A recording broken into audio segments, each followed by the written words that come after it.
Саламатсыздарбы, урматтуу кыргыз журтум. Ошо адаттагыдай эле кыргызды ойготуу, кыргызды өз ордуна отургузуу, кыргызды өзүн таанытуу, ошол бир кылым мыйзамына ылайык түшүнүккө өткөрүү, ушу өткөөл мезгилде, алгоо мезгилдин кырын сырын ачып берүү үчүн ушу ар дайым кызматыңыздарда мен Арстанбек Абдулдаев. Мына урматтуу улуу журтум,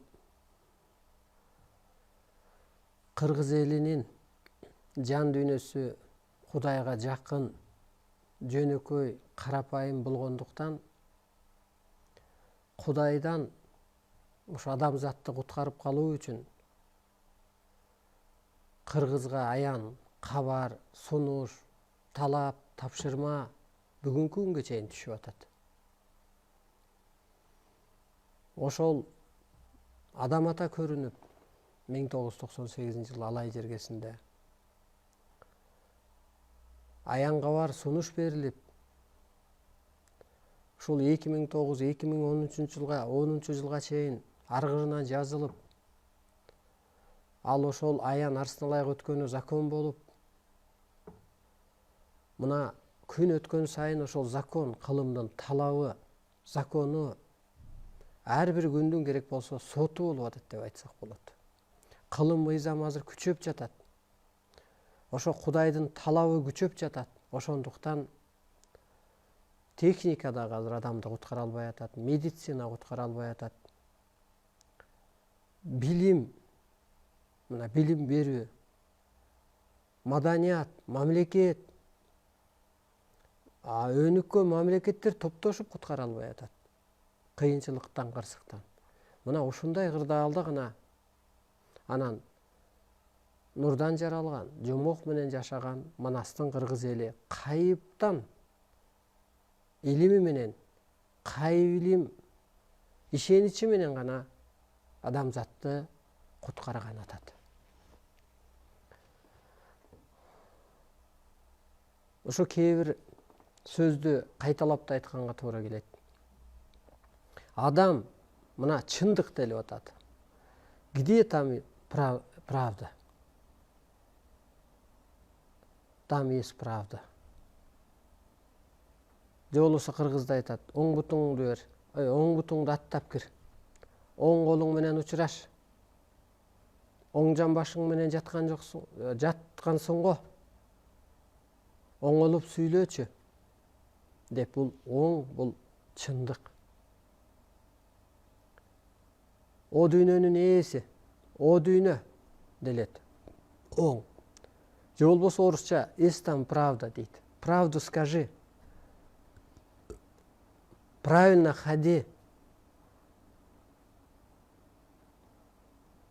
Караңыз, чындык кайда? Чындык өзү эмне? Чындык бул жан, чындык бул аалам. Чындык көзгө көрүнбөгөн дүйнө.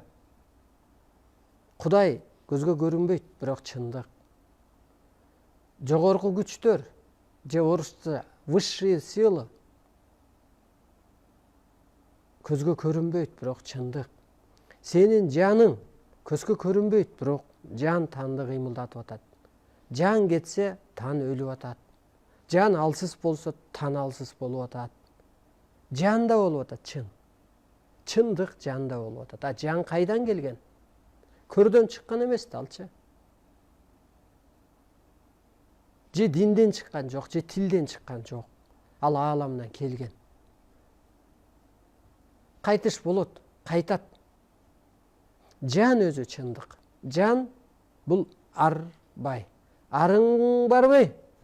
Арың турайын, жан барбы? Деп ачуусу келгенде, сүйлөбөйсүңбү? Ошентип оозуңду ачып жүрө бересиңби? Жаның барбы? Дейт го. Арың барбы? Дегендей, ар ичте болсо, ааламга чыккенде арыңды бак. Же өз арабасын тартып жүрөт, же өз арбайын согуп жүрөт. Өз арбайын көрүп жүрөт деп кыргызда сөз бар да. Өз арбайын көрүп жүрөт. өз арбайын тартып жүрөт деп коет. Көрдүңүзбү? Мына ааламда арбай адамдын өзүндө бар экен. Мына ошентип арбай. Ал эмне экен? Жан. Аалам өзү эмнеден куралды? Мына аалам. Жерде жашап өткөн эле адамдардын рухунан, жанынан, арбагынан, арбайынан куралды. Аалам чындык болуп атат. Адам эмнеден жаралды? Мына арбай келди. Же болбосо мына мынтип берилет ааламдан. Жанжы дос ааламга учуп, дене дос өлгөндөн кийин жан бийик аң сезимге ээ болот. Жан дос деген өзү сөз бар го, илгертен мен могу жан досум апа деп калчу элек го, кичикесте балдарды кучактап мисалга. Анысы кандай жан дос деген сөз бар. Анан тан дос, тело дос. Экөө гана бир бүтүмдүккө ээ. Мына мен сүйлөп атам. Сиз таныңыз угуп атат, телоңуз, акылыңыз, көзүңүз көрүп атат. Анан ошо менен жан дүйнөңүз, жан досуңуз өсүп атпайбы? Тан досуңуз, жан досуңузду өстүрүп атат. А жан досуң канчалык бийик болсо, тан досуң ошончо кор болбой атат. Башың иштебесе колуттун асабы дегендей, башың, аң сезимиң, жаның бийик дегенде, таның дагы ошол ишти аткарып атат. Караңыз, мына экөө бир. Бул жашоодо. А тан өлгөндөн жан асманга барганда бийик аң сезимге болот. Арбак, арбай. Жердеги мына бүгүнкү күндөгү небере, чөбөрө жакындарын деги эле адамдарды түштөн, көрүнүштөн, жанагы ата жолунда аян кабар сунуштан теңирден улуу илимине чакырып атат, илим ал деп атат. Мына мен дагы арбай катары, адам арбайга айланган адам катары илим ал деп атам. Мен мынчаны сүйлөп бүтпөйм, о китепти алып кет, сабакка катыш, кутулуп кал. Өлбөй туруп арбайга айланып кал. Мурун өлүп арбайга айланган экен да. Азыр мен өлбөй жаралганыма сүйүнөм деп берилет ааламдан. Өлбөй туруп бейишке чыгып кеткен атат азам. Мына тозоктон чыгып туруп эле жашоом бейишке. Анысы кандай мына?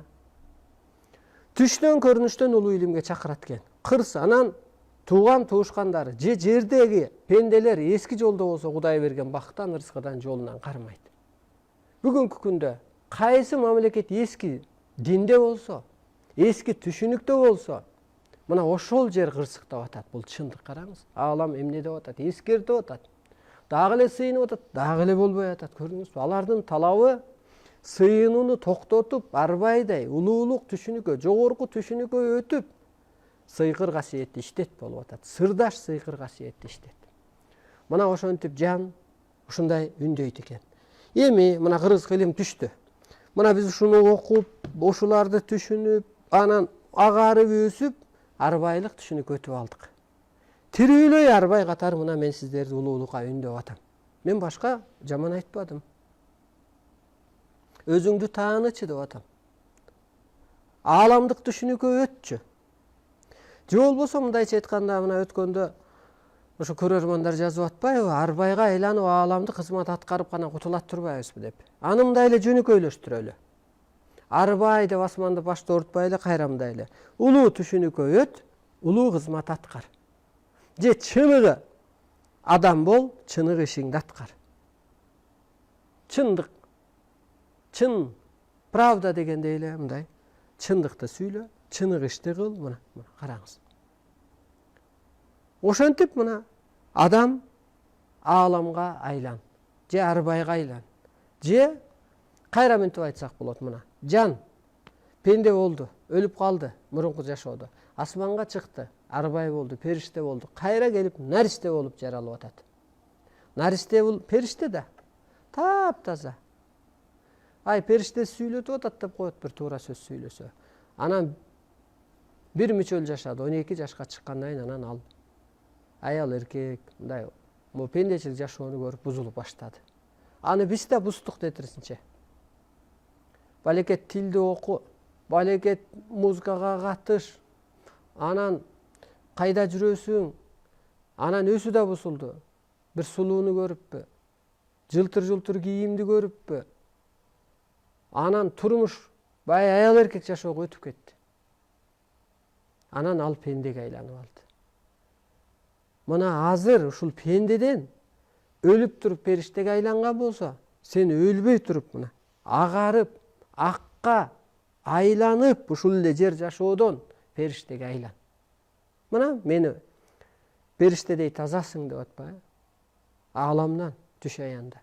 Сен элге эми бата бер, мээрим төк же тескеп сотто деп. Анан ошо айттым го, эми периштедей адамдын батасы жүрөт турбайбы? Илбой пенденики батасы жүрбөйт экен да, демек кабыл болбойт экен да. Пендеден бата алгыча ошо периштедей бир адамды алыс жол басып барсаң да түшүңдү жоорутуп бата алып келсең, демек туура болот турбайбы деп. Мына караңыз, урматтуу болуп жүрдү. Ошентип мына кыргыз кайдан келиптир? Улуу дүйнөдөн келиптир. Кыргыз ааламдын же эки дүйнөнүн ээси экенин эмне далилдейт деп берилет ааламдан. Кыргыздын ааламдык байланышы далилдеп берет. Ааламдык дастандары далилдеп берет. Кыргыздын ааламдан келгенин. Ааламдын ээси экенин, жердин ээси экенин. Кыргыз ошо арбай экенин. Ошо улуу маданияты тактап берет. Өлсөң да калп айтпа деген го. Ууру кылба деген го. Ошондо эми арбай ууру кылабы? Арбай калп айтабы? Арбай булутка бөлөбү? Мисалы ааламдык бир жогорку күч.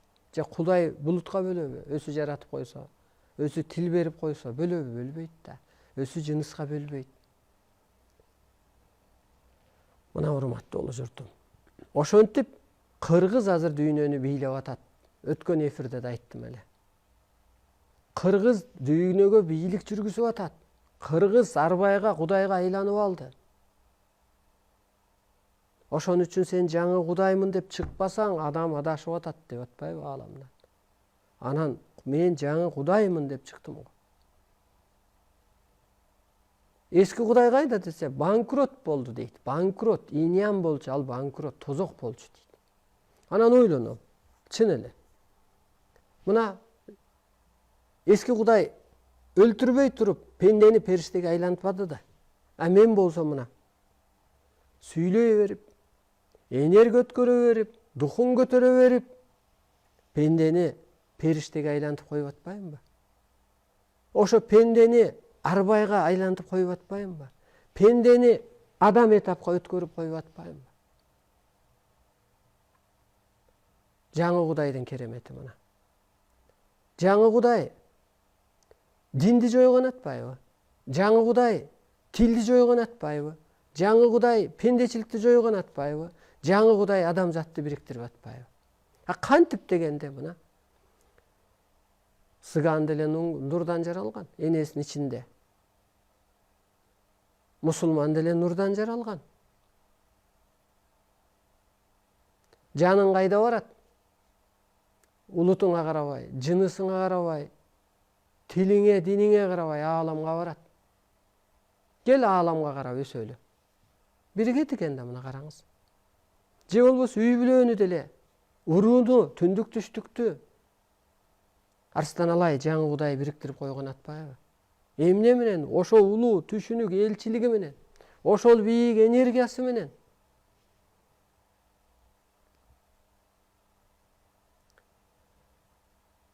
Мынау дүйнөнү жомок деп жашасаң, энергия топтолот дейт. Энергия топтоонун да 40 закону бар, эң чоң-чоң.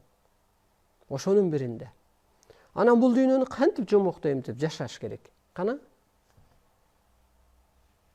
Сенин жаның арбай болсо, бияка кызматка келсе, сен эки дүйнөнүн ээси болсоң, жомок да, мына мен үчүн жомок. Же болбосо мындай түшүндүрөлү. Мына бир организация бар деп элестетели. Организацияда абетте баары эле ошо ашканасында тамак ичип атат. Залдары бери басып жүрөт. Анын арасында юрист деле бар, бухгалтер деле бар, замдиректор деле бар, дагы бир менеджер деле бар. Толтура. Карасаң баары эле окшош. А бирок ички жоопкерчилиги, бирөө бухгалтерияга жооп берип атат, бирөө юридикалык суроолорго жооп берип атат, ошо кызматка жооп берип атат, договорлорго жооп берип атат. Ашканадагы повар тамагына жооп берип атат. Техничкасы тазалыгына жооп берип атат, директор башчылыгына жооп берип атат. Анысы кандай мына? Кыргыз ааламдан келген өкүл. Мен үйгө барып жатам. Кичине анатомиям өлбөш үчүн кичине тамак жейм. Тазараак болуш үчүн мончого барам. Тыңыраак сыпат болуш үчүн кийинем. А бирок кызматы багалам болуп атпай, мына элди ойготуп атам. Тескеп атам, соттоп атам, оңдоп атам. Келген адамдарга сабак өтүп берип атам. Мен пендечи жашай албай атам да, көрдүңүзбү? Директор. Мына кыргыз директор болуш керек деп айталы. Анан башка улутка, курсагы жакшы тоет экен, ушул жерде акча бар окшойт деп, баягы повар уйгур болуш керек, ошонун ордуна барып алдың да. Өзүңдү унутуп койдуң. Мына караңыз. Ошондо мына ааламдан келдик биз. Бул дүйнөгө эмнеге келдик? Жана бухгалтерияга жооп берчү деп эле. Сен бул дүйнөгө чыныгы дүйнөдөн келдиң, чыныгы мыйзамдарды орноткону келдиң. Сен бул дүйнөгө келдиң, улуттарды улуулукка өткөргөнү келдиң. Мына менин жаным. Мен өзүмдү тааныдым. Сиз да өзүңүздү тааныңыз. Мен мына улуу экенмин дедим го. Мен улуумун. Мен түбөлүктүүмүн. Мен жаратуучумун деген мантрам бар эле. Анан кийин кубандым, мына улуу болгон үчүн ушу улуу иштерди сүйлөп атпайынбы? Улуу кызматты кылып атпайынбы? Утурумдуктан адамды чыгарып атпайынбы? Ааламдык түшүнүккө өткөрүп атпайынбы? Мына жерде эле жаша, тирүүлөй жаша. Бирок ааламдык түшүнүктө жаша. Ааламдык маданият менен жаша. Ааламдык сыпат менен жаша. Анан ааламдык кызматың аткар. Кудай келип, оосу жок экен да сени улуулукка үндөй албайт экен. Арбай келип, оосу жок экен да, колу жок экен да улуулукка үндөй албайт экен. Анда кол жок экен, жасалбайт экен. Анда ооз жок экен, сүйлөй албайт экен. Демек, тирүү биздин анатомияга муктаж болуп атпайбы? Анатомия астрологиянын ролун аткарып калат дегенибиз ушу болуп атпайбы? Мына ааламдын сөзүн сүйлөп атат Арстан Алай. Демек, ааламдын ролун аткарып атпайбы?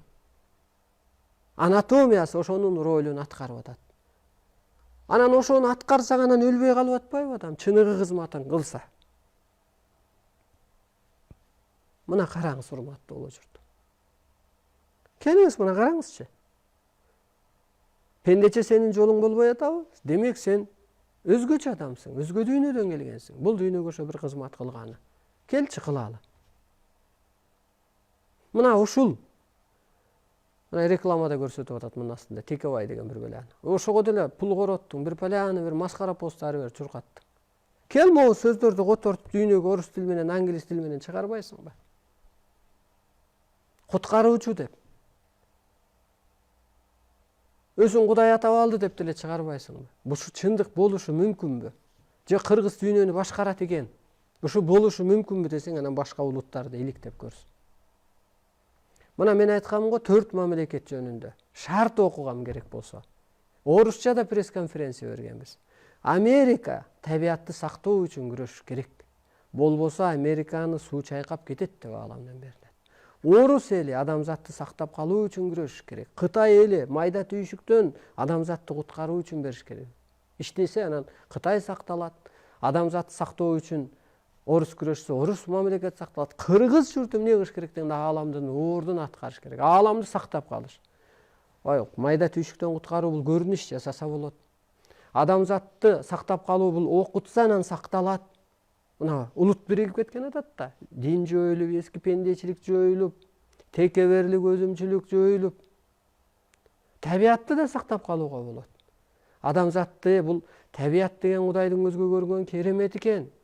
Табиат деген бул Кудайдын аткаруучусу, кабарчысы экен. Биз ушул улуулук өтпөгөндө табиат отто жан рух бар экен, өлтүрүп атат. Сууда мал программа бар экен, чайкап атат. Абада арбайлар бар экен, вирус болуп атат, булут болуп атат, куюн болуп атат деп түшүндүрсө эле, эл табиатты сыйлап калса, ал эл улуулук өтсө эле анан табиат тийбей калып атат да. Ал жеңил экен, ааламдын ордун аткарып калуу, ааламды сактап калуу татаал. Ошого башым катып жүрдү эле. Кантип ааламды сактап калабыз? Калганы жеңил экен. Кыргыз журту сакталыш үчүн ааламды сакташ керек. А көрсө сен ааламга айланганда, ааламдын ролун аткарып атсаң сакталат экен да, жеңил экен да. А бирок айлан ошого. Арбайдын ордун, чоң ааламдын ордун аткар. Мына урматтуу улуу журтум. Мен сүйлөгөндү менде элчилик эч ким жеткире албайт. Анткени бул жаралган жалгыз ал инсан. Менчелик сизге түшүндүрүп да бере албайт эч ким. Менсизлик энергия да өткөрө албайт. Бул эмне деген сөз? Бул Манас кыргыз деген сөз. Кыргыз Манас деген сөз. Манасы касиеттүү Манасы чыкты, дүйнөнү чапты деген сөз.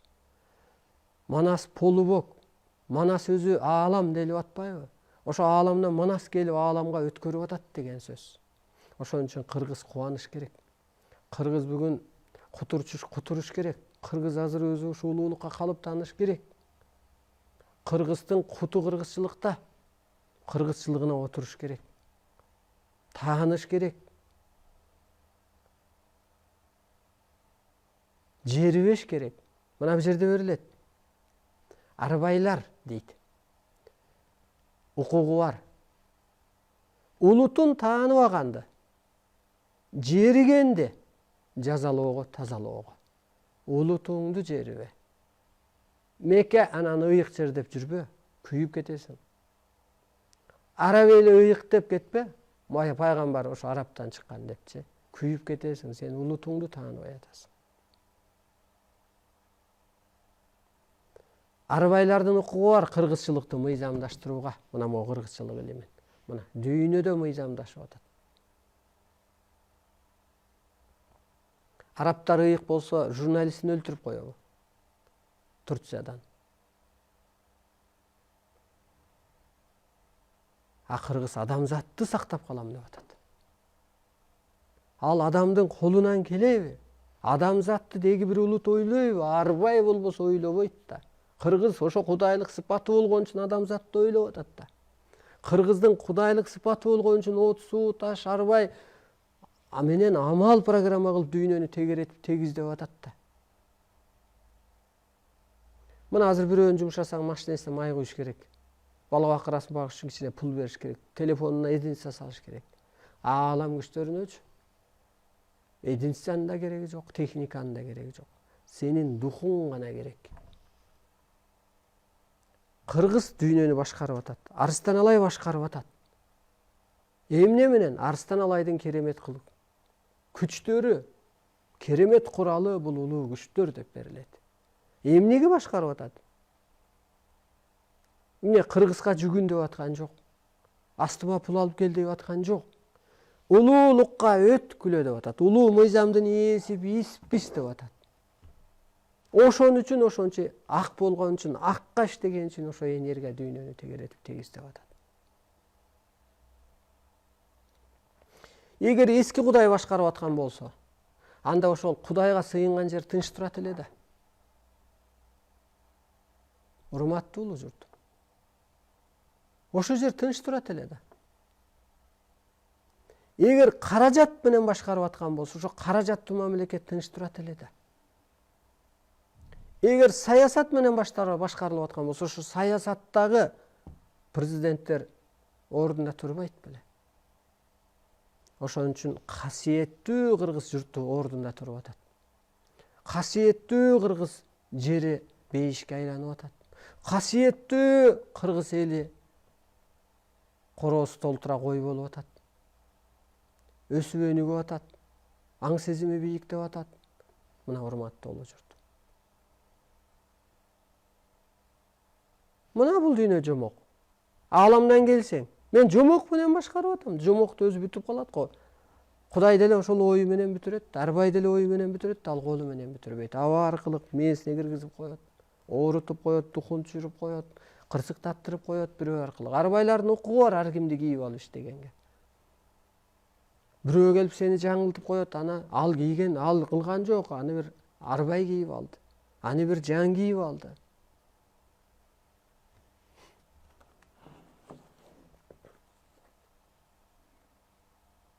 Мен аябай кубандым. Бул кыргыздын ордун эч ким аткара албайт. Кыргыздын касиетинде эч ким тартып ала албайт. Бирок ошо улуулугуңа калыптан. Менин ордумду эч ким аткара албайт. Кана бир саясатчы. Сыпат окшойбу мага? Көсөмбү? Чечемби? Жок. Духу барбы? Алам мыйзамын билеби? Доор талабын билеби? Жок. Кыргыздын улуулугун билеби? Жок. Табиаттын керемет сыйкыр экенин билеби? Жок. Адамдын жашоого жаралуу максатын билеби? Жок.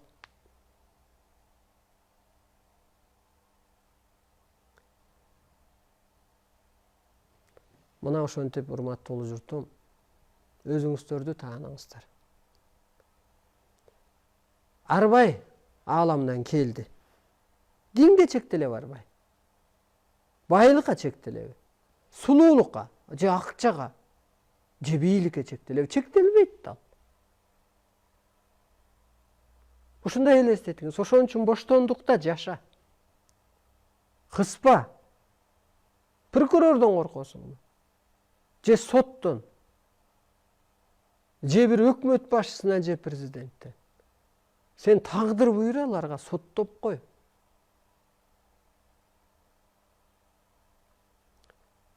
Мына аялдар ааламдын ролун аткарыш керек деп берилет ааламдан.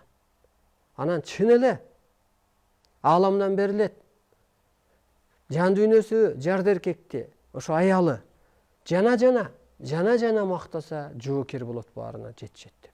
Ой, аял ушинтип койсо эле эркек жетишсе, демек аялдын өзүндө, оозунда, оюнда мээримде энергия бар экен да. Караңыз. Анысы кандай эле анан обончу деп койгон бир жылдар аялдар чыкканынан. Ошо обончолор, эжелер чыгып туруп карабайсыңбы? Энергиясы иштеген. Акаев кетсин деди эле. Кетти. Бакиев кетсин деп энергия мантра айтты эле. Анысы кандай? Азыр жаратуучулук доору. Жакшыны жаратыңыз. Сен пендемин деп жашаба, мен кулмун деп. Сен арбайсың, периштесиң, сен каяктагы кулсуң. Сен сотсуң, сен боёксуң. Мына бир жерде берилет. Мен жашоонун үнүмүн деп. Арбай болсоң, мына мен кел. Арыстан Алайдын айтканын коштоп колдоп мөөр басып берет. Мына үн чыгар. Улуу кыргыз жакшылыктын жарчысы. Бийиктикти, улуулукту сүйлө. Үнүң, сенин оозуң керек болуп атат Кудайга. Анткени элчилик болбосо адам өспөйт. Өспөсө ордунда ошол калыптан албайт. Калыптан албаса арбай ордун же ааламдык түшүнүккө өтө албайт, улуулукка өтө албайт. Көрдүңүзбү? Элчилик кылыш үчүн оозуңуз керек. Анатомияңыз керек. Оозуңан улуу сөз чыгып атса, демек оюңда, башыңда, могу жерге басып келген бутуңда дагы улуулук иштеп атат да.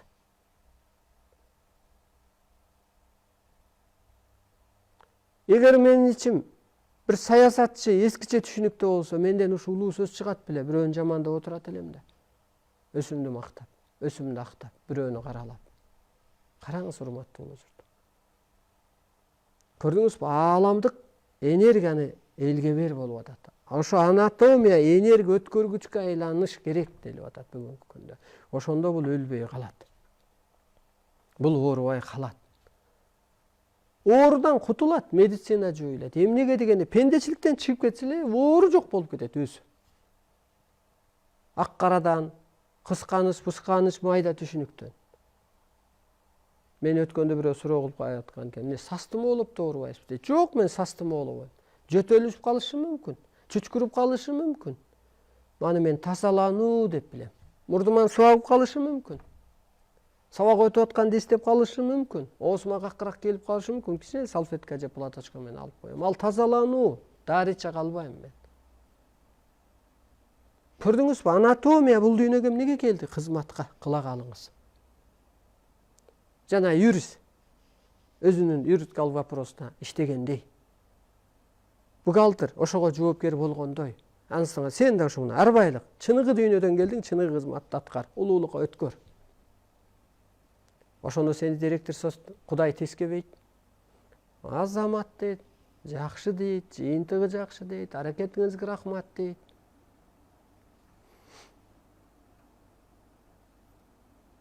Өзүңүздү арбай деп сезиңиз.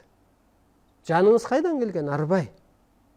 Жан чындыктан келген, чындыкка кетет. Тан ошонун кызматын кылып бериш керек. А биз аны билбей танды ичип алганбыз.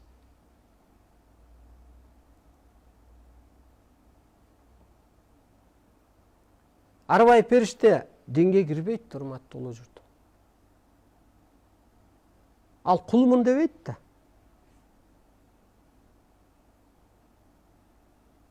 Ал мен бир пендемин дебейт да. Ал керек болсо жыныска бөлбөйт да. Ааламда өзү жыныс жок да.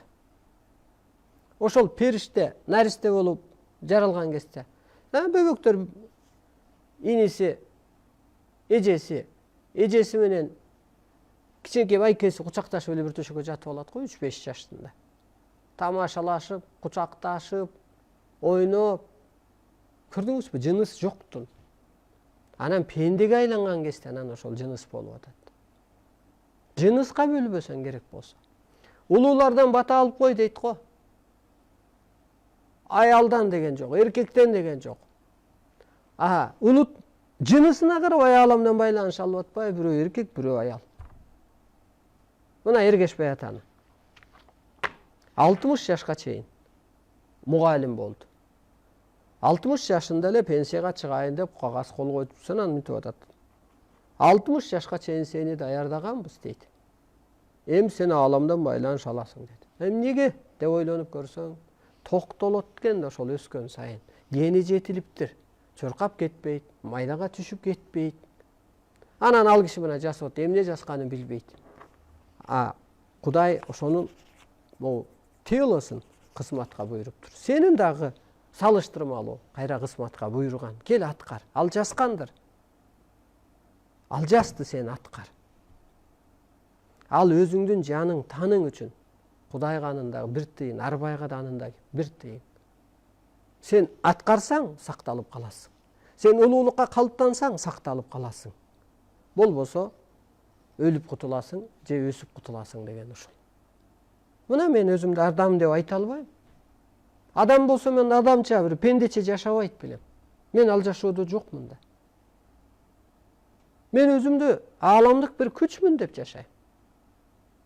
Мен жогорку күч деген сыяктуу бир жогорку сыпаттагы сыпат болсо экен деп мен ошону издейм. Бул жерде так берилет, үлгү болгула деп, ошо сыпатыңар менен ниетиңен көрүнүп турсун, пейилиңен, сөзүңөн, сыпатыңан, түспөлүңөн, оюңан, мүнөзүңөн, түшүңөн, түспөлүңөн ошол улуулук билинип туруш керек.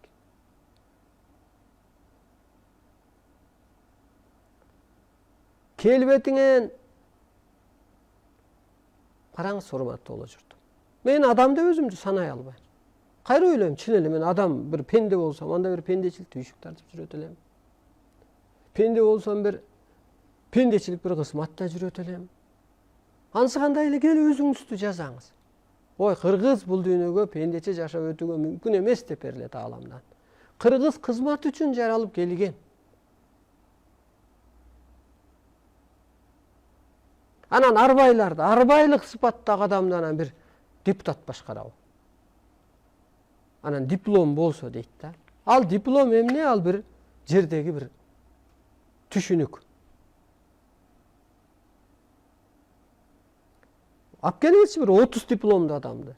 Менчелик түшүнүгү болсо, ошо 30-у биригип туруп. Менчелик ишеничи болсо, менчелик керемет касиети болсо, анда ошо дипломун баалайлы. Ошо сени башкарабы. Же улут келип башкарабы. Тиякта мына. Батыш өлкөсү кырсыктап кетпес үчүн кыргыз өлкөсү бутуна туруш керек ааламдан берилет. Болбосо батышты бороон каптайт. Кыямат иш болот деп берилет. Батыштын техника доору бүтүп, чыгыштын теңир деген доору башталды деп берилет ааламдан. Мына теңир сыпаттамын мен. Теңирдин теңисиң дейт. Өткөндө да айтып өттүм эле. Могу үйдүн ээси мен болбосом, мен ээсимин деп айта албайм да. Анысы кандай? Бул могу пендечилик жашоонун ээси бул кыргыз. Тебелеп, тепсек эле, опус алагыла, өспөгөн жолду өчүргүлө деп берилет ааламдан. Асманга өстүргүлө, жалган жолун жапкыла, чыныгы дүйнө жолун ачкыла деп. Ошон үчүн арбайлык сыпат болгон үчүн кыргыз дүйнөнү чаап атпайбы? Манас бабамдын убагындабы, кийинкидеби? Кана келип тиги Индия бир жерди чапты беле. Же башка улут чапты беле, чапкан эмес. Мына Чыңгыз ханды да кыргыз кылып жүрүшөт тарыхына такап барып. Көккө караганына, аалам жерге маани бергенине көрдүңүзбү? Чындык үчүн кайтпайт кыргыз. Ошол сыпаты бар. Ал айга илим түштү. Ал ай деп атпайбы? Айдан адам аян алат дегенде бир караңгы сыр эл. Караңгы күчтөй бир эл. Ал ай жердин аты. Ак муз деген деле жер бар. Ак тала деген деле жер бар. Ак жар деген жер бар. Мисалга мен Аксай деген жерде төрөлгөм. Ак аталып атат. Ал ак дегендей. Мына урматтуулуу журтум. Анан ошол ал ай ылыктар келип түштүктөгү анча мынча тополоңду тынчытып кетип атпайбы? Энергия касиети менен, бийик духу менен. Анан ал айдын энергиясы Арстын-Ылайга өтүп, Арстын-Ылай дүйнөнү чаап атпайбы?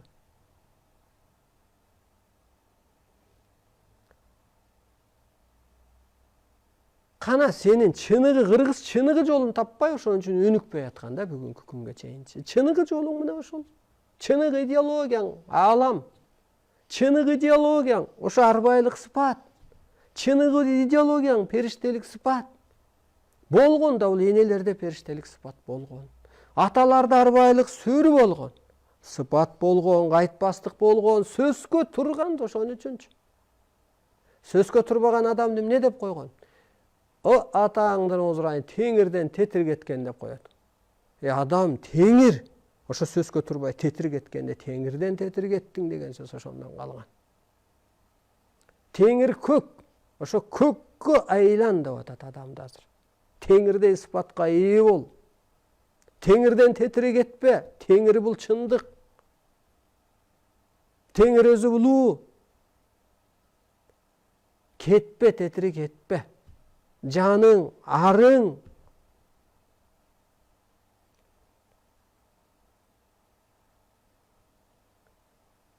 Ааламда да кызматыбыз бар турбайбы? Жерден кетсек, бул жерде чыныгы өлүп кетсек, чындык үчүн өлүп кетсек, асманда ордубуз бар. Чындыкты куруу үчүн келсек, мага каршы күч барбы? Каршы күч жок. Мамлекет башчысыбы? Мамлекет башчыларыбы? Чөгөлүп келет астыбызга. Бул чындык.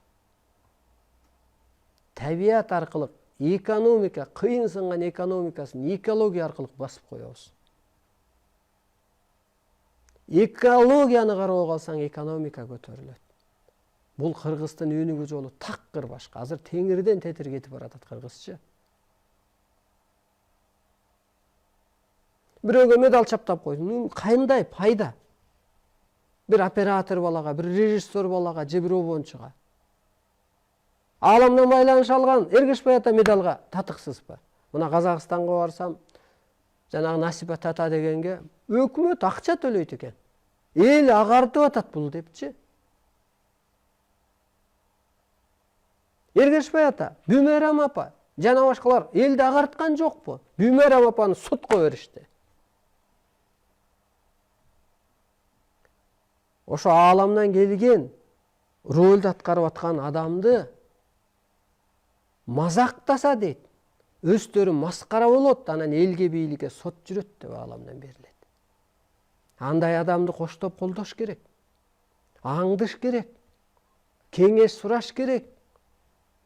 Аны бир жан кийген, анда жайсаң атаны сотко берип атасың сенчи? Арбайды сотко берип атасың. Ал байкуш не адам? Мынтип жазып коюп атат. Кел мени сотко бер. Арстан-Алайды бийлик сүзөт, анан химия жүрөт деп берилет ааламда. Кыргыз жолуңду эми таптың. Оордуңду эми таптың. Эми өзүңдү таанып атасың мына ушул кут аркылуу, улуулук аркылуу. Эми жолуң ачылат. Мына аймактарды өнүктүрүү дейт да. Аймакты өнүктүрүш үчүнчү сен ошо аялдарды өнүктүр. Адамдардын жан дүйнөсүн өнүктүр. Анан аймак өсөт. Пайгамбар барына ыраазы, жогуна кайыл дегендей, кыргыз кыйынчылык күндө дагы ачка калса да аян менен алып урушуп жашай берет, ошого тоюп жашай берет. Өзүн тааныганда жер көктөп өсүп кетет. Анткени керемет күчтөр колдоп берет.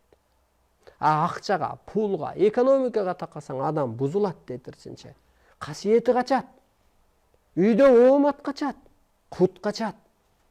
Аймакты өнүктүрүү үчүн дегил адамды өнүктүр. Жан дүйнөсүн өнүктүрсөң, мына ушу табыгы илим берип өйдө бол дегенден кийин Кудай эгер өспөсө дейт, ден соолугунан, ишинен, малынан, пулунан, пикир келишпестиктен, байлыктан, бийликтен, ооматынан сыртына жарат кылам ден соолугун, операция кылам. Өңүнө то суу көрсөтөм, сөбүп чоң чыгым душар кылам деп атпайбы? А сен ошо көккө өстүрүп алсаң, сыноо токтоп атат. Оору жоюлуп атат. Кудай канатына калкалаган атат. Анан көрүнгөн спонсорго тыйын төлөмүш болуп, анан чыкырмыш болуп, көрүнгөн проектини жасымыш болуп, депутат барып эл менен жолугушмуш болуп. Бул жалган жашоо. Бул пенделердин түшүнүгү. Бул пенделердин түйүшүгү. Сенин чыныгы жолуң, кыргыз, жан дүйнөңдү өстүр. Өзүңдү тааны, арбайлык сыпатка ээ бол. Кыргыздын соту арбайлар. Арбай соттосо президент качат. Соттун башында отурган, болгон бийликтин башында отурган.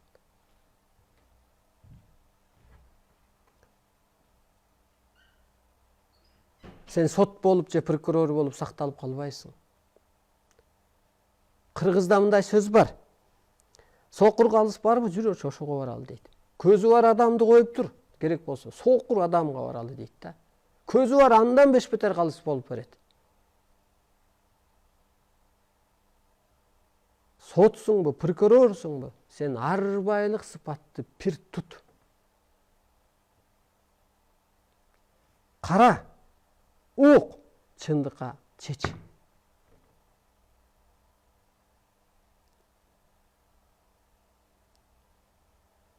Медик болсоң, сенде периштелик сыпат болсун. Сенин сөзүңөн, жүзүңөн, колуңдагы эки ооз энергияң гана адам айыгыш керек.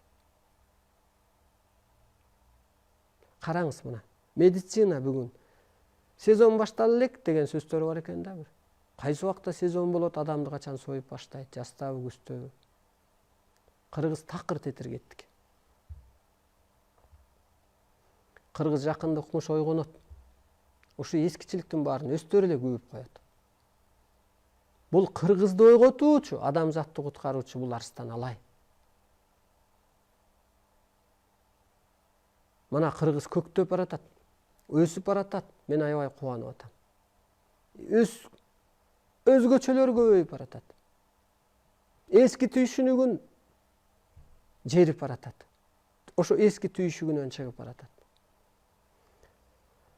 Кыргызда мына күздө той көп. Күздө өзү той болбош керек. Той өзү жазда болуш керек. Бакты жазда тигет жерге. Жазда өзү чөп чыгат. Баланы жазда үйлөнт. Күздө эмес. Күздөгү нерсе куурап калат. Ар жагында келечеги болбой калышы мүмкүн.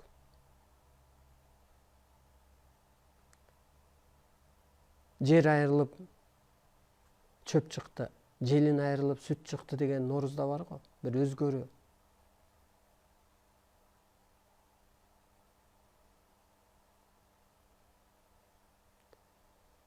Караңыз.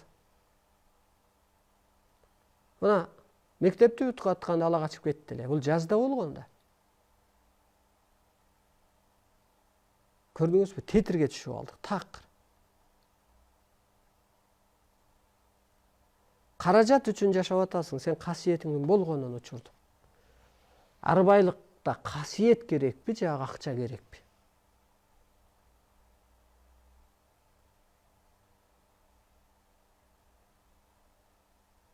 Анда станоктор иштеген Америка каражат менен сакталып турат эле го.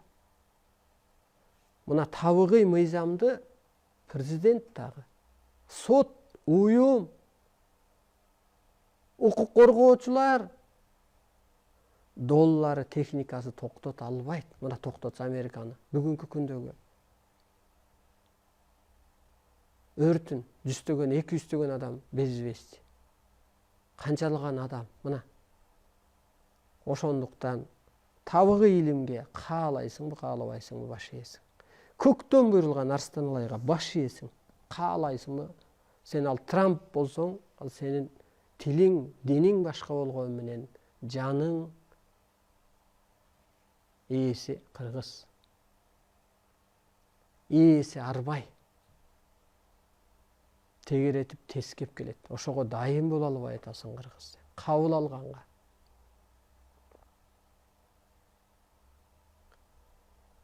Мен эне атам өтүп кеткен. 5 жыл кызым мурун турмушка чыкканда мен көрөп ыйладым. Баары бар. Куда тосконго. Бирок эне атам жок, төрдө отурган. Анысы кандай? Дүйнө келейин десе, эне атасы кыргыз өз ордун билбей атат. Арбайлар алып келейин десе, окутуучулар болбой атат. Кыргыз өлкөсүн түптөйүн десе, кыргыз эли пендечилигинен чыга албай атат. Анан өздөрү кырсыктап атат. Ошо мен эне атам жок, мүңкүрөп калгандай. Анткени ошо кудасы өйкө барып келгенде 6 ай атасы экен, 6 ай энеси экен, анан 6 ай эжеси экен, анан атасы экен, ал чоң атасы экен деп калат го. Көрдүңбү? Анысы кандай? Бүгүн адамзаттын энеси, атасы жок туруп атат. Кана саясат сактаса, кана байлыкса, кана ошол каражат чыгып аткан жер сактап калбайт беле анда. Каражат сактаган болсо бүгүн дүйнөнү. Ошо каражаттуу дүйнөнүн каражаты менен каржылап турган Америка сакталып турат эле анда. Батыш саясаты менен сакталып турат. Саясат өтүнө зыян болуп атат го бүгүн. Ошон үчүн кыргыз дүйнөнү бийлеп атат. Ааламдык мыйзам бийлеп атат. Ааламдык мыйзам бул чындыкпы? Чындык дүйнөнү бийлеп атат. Жалган каражатты басып, калган жалган саясатты басып, эски эволюция диндерди басып, эски өнүгүү техниканы басып, медицинаны басып. Мына урматтуу журтум. Ошентип сен өзүңдү пенде санаба, адам санаба, арбай сана, периште сана. Ошо сыпатка отур. Ошо милдетиңди, ошол жоопкерчилигиңди аткар. Болбосо таның дагы, жаның дагы күйүп кетет. Мына мен адамзатка жүзүм жарык, менин ааламга жүзүм жарык, менин уйкум тынч, менин көңүлүм тынч. Мен ойлочумун, кечигип атат окшойм депчи. Жок, кечикпей, укмуш сонун иштеп атат ааламдагы иш.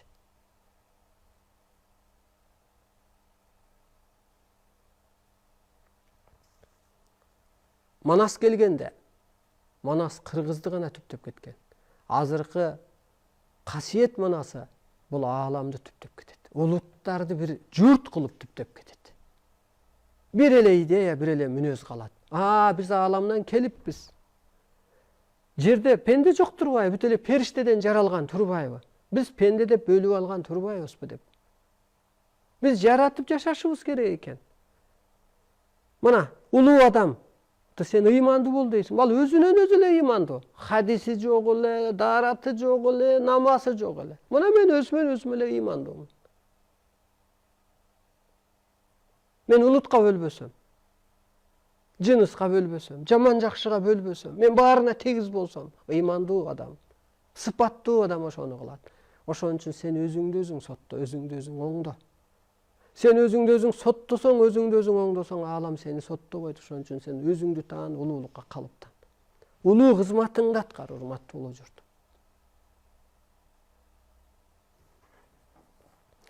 аз маз суроолор бар экен, ошого жооп кылайын. Менин эжекем аябай кыйкырып сүйлөйт, кантип калтырабыз?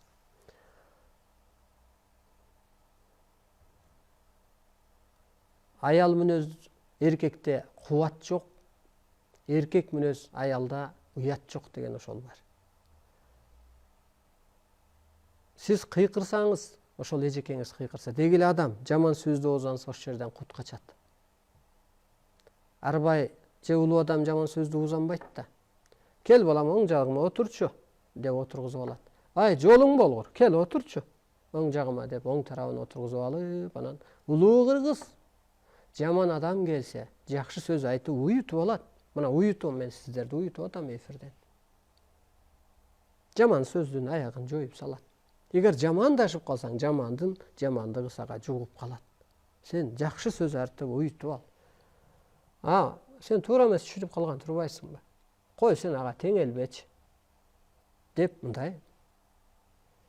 Ал сен тең эмес, ал бала да секет болойн, ал кечээ келген келин да, койчу деп мисалга. Жаман сөз оозанган жерде, ошо кыйкырынган жерде кут качат, периште качат. Деньги любят тишину и счет дегендей. Деньги — это акча. Ак эмгек менен иштесең, ошо буйруп атпай, ак эмгекке акча берилет. Акча түшкө кирсе, бул дагы энергия болот. Анысы кандай? Ошо тишина болбогон жерде кутуң качат. Кутуң качса, рызкың качат. Периштең качат. Кантип калтырасыз? Ал эми өз башына өзү жооп берет. Кырсыгат, кыйналат, илим алат, анан биз өз ордуна келет.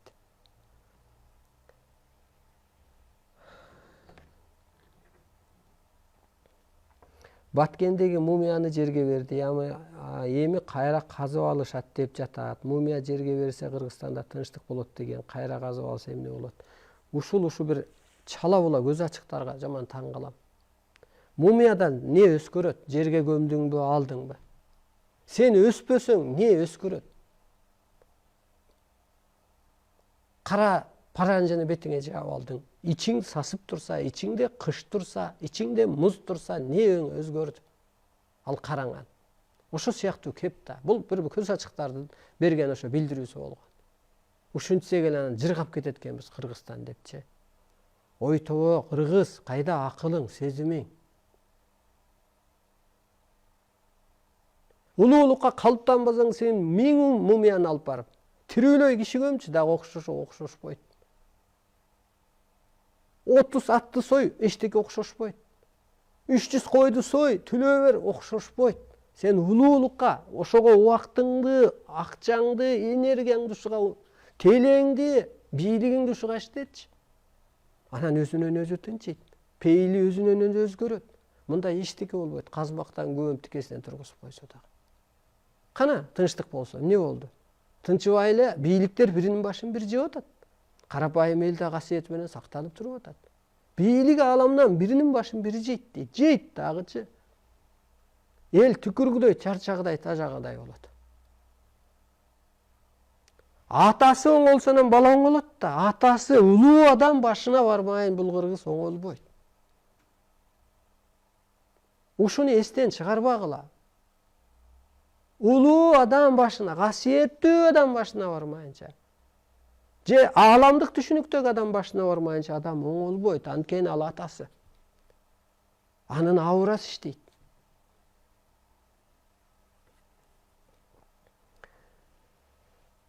Дос дегенди кандай карайсыз? Ал ыйыкпы? Жок, бул дос кандай болуш керек? Эмне кылса дос болот? 3 кыл дос болсо дейт го дейби. Дос бул жөн эле жолдос. Жолдо калат ал. Сенин иштеген жерде досуң болушу мүмкүн. Айылда бир улуу адам дос болушуң мүмкүн. Же эне болсоң кичирөөк келинден бир жакшы мамиле, же улуураак адамдан, же классташың, же группалашың. Бул жолдо. Мына иштен кеттиң, ал калды. Айылдан кеттиң, ал калды. Сенин досуң жан дос, дене дос, ушу экөө гана бир болот. Анан арбайды дос кылгыла деп берилет. Ааламда сенин туугандарың бар, ушуну дос кылгыла. Алар сени кидайт этпейт, алар сенин көңүлүңдү оорутпайт. А жердеги бул пендече дос болуп калып кетет. Ал бир кереги жок иш, кереги жок сөз, кереги жок дос деп берилет. Мына достор эмне болуп атат? Партияга бирге калат, кайра качып жөнөшөт. Аалам көрүп атат. Улуу кыргыз көрүп атат сенин сыпатыңды. Ошондуктан бул жолдос, жолдо бараткан бир иш. Утурумдук. Никесиз төрөсө эмне болот? Никесиз төрөсө эч нерсе деле болбойт. Ошондой буйрук болуп калды, ошондой учур болуп калды. Сен төрөдүң, сен түйүшүккө түштүң. Сен могу өткөн мезгилде төрөө дегенди кичине артка ала турсаң болот. Өсүп алчы биринчи. Сенин гениң жетилсе ушу илим алып, сенден антаген төрөлөт. А пенде менен пенде төрөлөт. Сен түйүшүккө түшүп кетесиң. Кел кичине түйүшүктөн мындай улуулук өтүп ал, нурданып ал, агарып ал, анан мезгили келгенде жакшы алейлүү болосуң. Сен улуулук өтсөң, мына мен улуумун. Менин мына улуу түйүшүк тартып атпаймбы? Улуу сөздү сүйлөп атпаймбы? Мага улуу адамдар жолугат. Улуу иш, улуу ырыска. Анысы кандай сен улуулук өтсөң, сага улуу адам эгиз болуп жолугат. Эр болуп жолугат, аял болуп жолугат. Сени коштогон, сени колдогон, сени түшүнгөн. Түйүшүк болот, бул эмне төрөлүү. Эчтеке болбойт. Болуп калды, эмне кылыш керек? Талака таштап коюш керекпи? Төрөлүп калды, эмне аны жокко чыгарып коюш керекпи? Каныңан, таныңан жаралган бала. Алда жөн эместир, кийин төлгө белгиси чыгар. Анан бул тозок болот, анан бул баля болот. Өзүбүз эле азыр биз жалган жашоодо жашап атабыз. Могу жалган жашоо өзү, эски ушак уруш, ушунун баары бул жалган сөз өзүчө. Ал жалган жерде өзү жакшылык болбойт. Кел чыныгы түйүшүктү тарт. Чыныгы ишти кыл. Чыныгы түшүнүктө жүр. Бул чындык. Могу эски жашообуз өзү эле жалган. Анысы кандай ошол жалганчылык болгон жерде өзү жакырчылык болот. Андан башка эчтеке болбойт. Адам эмнеден жаралган? Эмнеден жаралган? Канча эфир айтып келатабыз. Энеңдин ичинде эмнеден жаралгансың сен? Энергиядан эле жаралгансың. Энең укта, ынтип, көзгө көрүнбөгөн периште эле жаралган, ал наристе болду. А башатта эмнеден жаралганым? Аны эмне кыласың ага башыңа ортуп? Сен мындан аркы өзүңдү эле билчи. Эмне кыласың ал адам ата кайдан келген? Качан келген? Давай бүгүнкү өзүңдүн түйшөгүңдү тарт. Жалпысынан айтканда маймылдан жаралды деген бул жалган деп берилет ааламдан. Нурдан жаралган, кыргызстан кыргыз жаралган деп берилет. Жана кайып болуп кетиптир баланча ата дегендей эле, ошондой эле бир энергиядан жаралган деп. Эми ага биздин далилдин да кереги жок, аны издеп да кереги жок. Бүгүн сен өзүңдү периште сыпатка өткөрүп ал. Мына ошондо сен пендеден периште болуп жаралган болосуң. Сиз Кудайды кандай түрдө тааныйсыз? Мен Кудайды энергия деп тааныйм. Аны бир материя деп тааныбайм. Тегиз күч деп тааныйм. Жаратуучу деп тааныйм. Ошо кудайлык сыпат менде бар деп тааныйм. Улутка бөлбөйүн деп, жыныска бөлбөйүн деп, жаман жакшыга бөлбөйүн деп. Кудайдын мээриминен адам жаралат. Сен Кудайдай мээрим төк ар бир адамга. Табиатка мээрим төк. Ошо кудайлык, атаң Кудайың дегендей эле, ал ошо бир чоң аалам. Ошондой сыпат сенде бар. Ошону исте.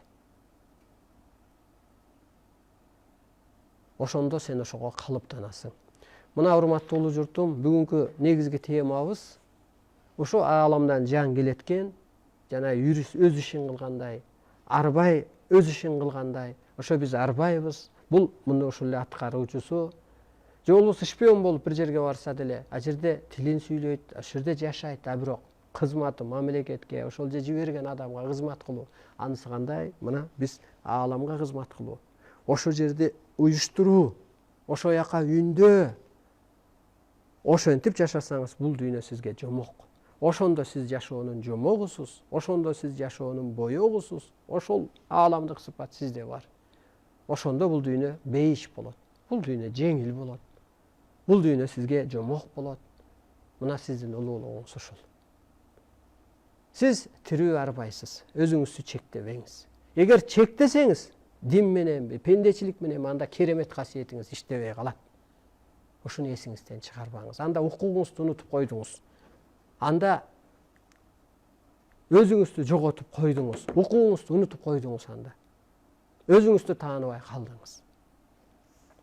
Мына урматтуу улуу журтум, бизге бөлүнгөн убакыт соңуна чыкты. Бул эфирдин аты Кут.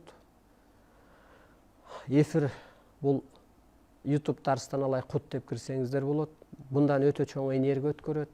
Өтөт. Ошо оорукчан балагабы, атагабы, денеңди бошотчу деп ошону коюп берип койсоңуздар, өтө чоң энергия өтөт. Кадимкидей түшөң болуп, ден соолугу жакшырат. Бул ааламдык дастан айтылган жерде тазалануу болот дегендей, бул ааламдык закон айтылган жерде улуу күчтөр кызматта болот. Көкүрөгүңүздөрдө жазбай ырласың. Жан дүйнөңүздөр ушу ааламга калыптанып, өзүңүздөр кул болбой, пендечилик жашоодон чыгып, ошо тирүү арбаймын деп ошондой укугуңуздарды иштетип, ошол кызматыңыздарды аткарып, улуттарды улуулукка калыптандырып тыныңыздар. Бул күндөр бизге жөн эле тарых, ушинтип иш башталды эле деген бир ушинтип бурулуш болду эле, динден ушинтип чыктык эле, пендечиликтен ушинтип чыктык эле, эсикчиликтен ушинтип чыктык эле деген эле бир эски тарых болуп калсын. Эмки эфирде жолукканча жаныңыздар ак, таныңыздар саламатта турсун болсун.